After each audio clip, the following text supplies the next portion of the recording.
저 멀리 전덕에는 무슨 꽃잎이 피어 있을까? 밤이 오면은 해가 지면은 꽃은 외로워 울지 않을까? 헤야호 헤야호 헤야호 헤야호 나비와 같이 펄펄 날려서 나는 가고파 에이야호.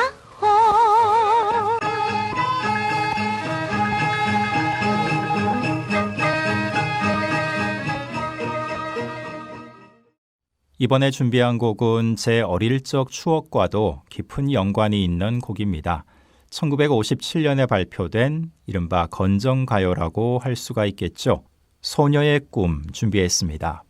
앞서 본 음반에도 적혀 있었습니다마는 공보실에서 제정한 건전가요로 이 노래가 만들어졌습니다.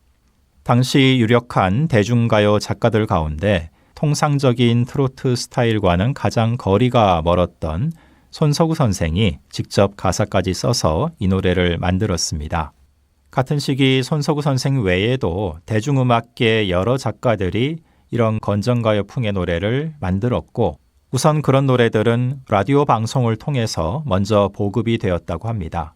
그리고 이렇게 실제 음반으로까지 만들어진 경우는 많지는 않은데요.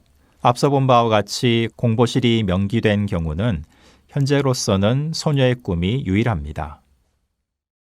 이 소녀의 꿈을 부른 가수에 대해서도 여러 가지 논란이 많습니다. 송민도 선생이 처음 불렀다, 금사양 선생이 처음 불렀다, 다양한 이야기들이 있는데요. 오늘 이 확실한 자료를 통해서 음반을 처음 녹음한 분은 박신자 선생이라는 것을 알 수 있습니다.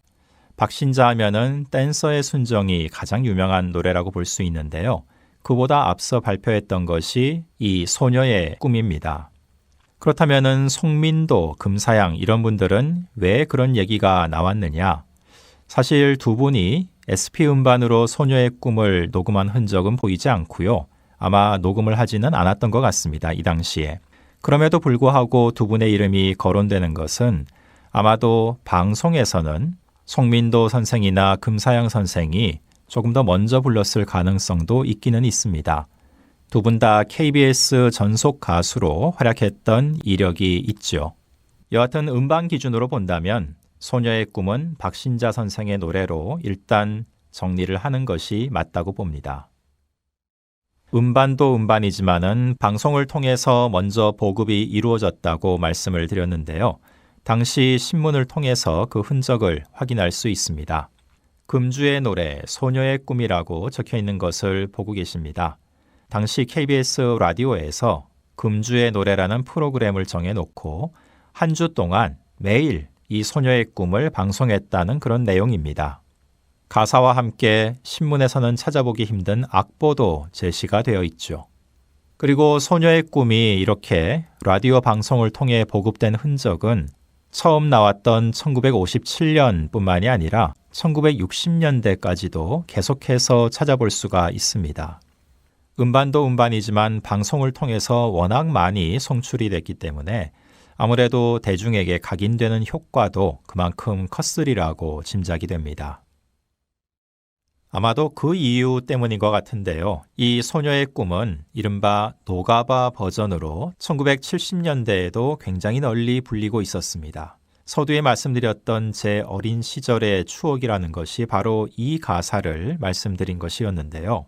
제가 아직 초등학교 들어가기 전에 골목에서 동네 아이들과 놀 때 이 노래를 정말 많이 듣기도 하고 부르기도 했습니다. 소녀의 꿈 멜로디에 그대로 얹어서 가사만 엉뚱하게 바꿔 불렀던 것인데요. 옛날에 어떤 아이가 번데기 하나를 훔쳐 먹었대. 이렇게 부르는 거였죠. 동네마다 멜로디도 조금씩 다르고 가사는 또 더 많이 달랐지만은 기본적으로 소녀의 꿈에 다른 가사를 붙였다는 점은 충분히 확인할 수 있습니다. 어찌 보면은 대중가요가 거의 민요처럼 새롭게 자리를 잡은 예로도 볼 수 있을 텐데요. 진정한 대중의 노래로 자리 잡았다는 측면에서 보면은 성공적인 정착이었다고도 볼 수 있겠습니다. 1950년대 건전가요의 대표적인 사례, 소녀의 꿈, 다시 한번 듣겠습니다.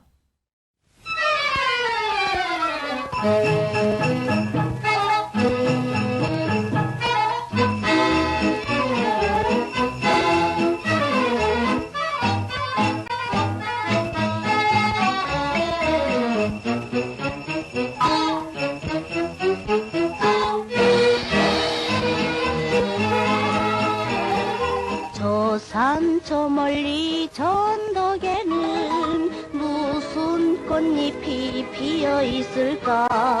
밤이 오면은 해가 지면은 꽃은 외로워 울지 않을까?